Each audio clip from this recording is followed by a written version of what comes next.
Halo rekan-rekan sekalian, sebelumnya perkenalkan nama saya Intan Wulandari, asal Prodi Sistem Informasi Universitas Horizon Indonesia.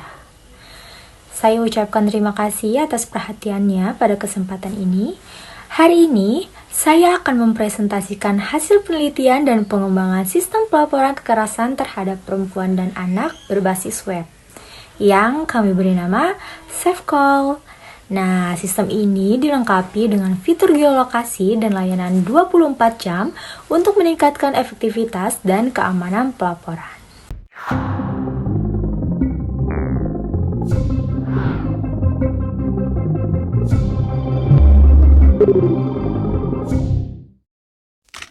Kasus kekerasan seksual terhadap perempuan dan anak semakin marak. Pada tahun 2021, Komnas Perempuan menyatakan ada 2.945 kasus kekerasan. 8 dari 10 perempuan di Indonesia pernah mengalami pelecehan seksual di ruang publik. Faktanya, siapapun bisa menjadi sasaran pelecehan. Kita tidak hanya bicara soal sentuhan, tapi juga apa yang disebut catcalling, stalking, melakukan. Seperti yang kita ketahui, kekerasan terhadap perempuan dan anak atau KTPA masih menjadi permasalahan serius di berbagai negara, termasuk Indonesia. Nah, berdasarkan laporan Komnas Perempuan, jumlah kasus kekerasan meningkat setiap tahunnya. Namun, sistem pelaporan yang ada masih menghadapi berbagai kendala seperti yang pertama, keterbatasan aksesibilitas korban untuk melaporkan kejadian. Yang kedua, yaitu kurangnya keamanan dan anonimitas dalam pelaporan. Yang ketiga, lambatnya respon terhadap laporan. Yang keempat, minimnya analisis berbasis data untuk mendeteksi pola kekerasan. Nah, selanjutnya untuk menjawab permasalahan tersebut, kami mengembangkan SafeCall, sebuah sistem berbasis web yang memiliki beberapa keunggulan loh. Yang pertama, yaitu ada aksesibilitas tinggi. Nah, di aksesibilitas tinggi ini, korban dapat melaporkan kejadian kapan saja dan di mana saja, termasuk di rumah.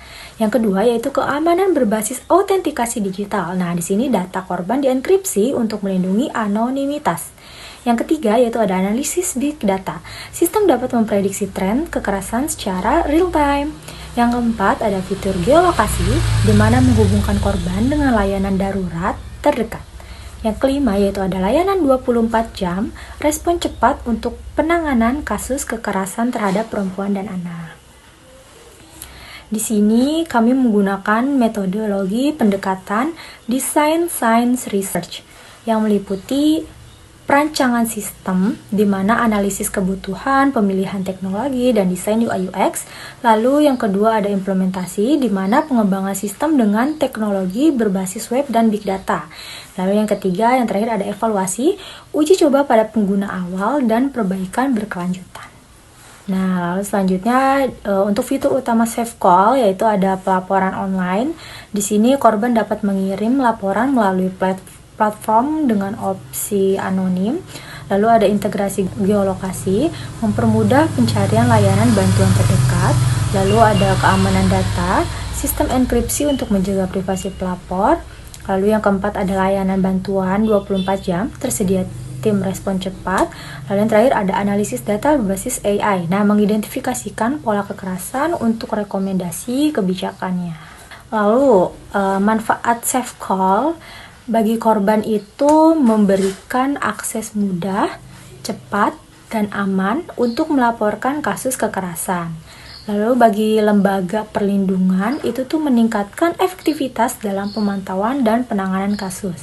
Nah, manfaat bagi aparat hukum yaitu mempermudah investigasi dan penegakan hukum.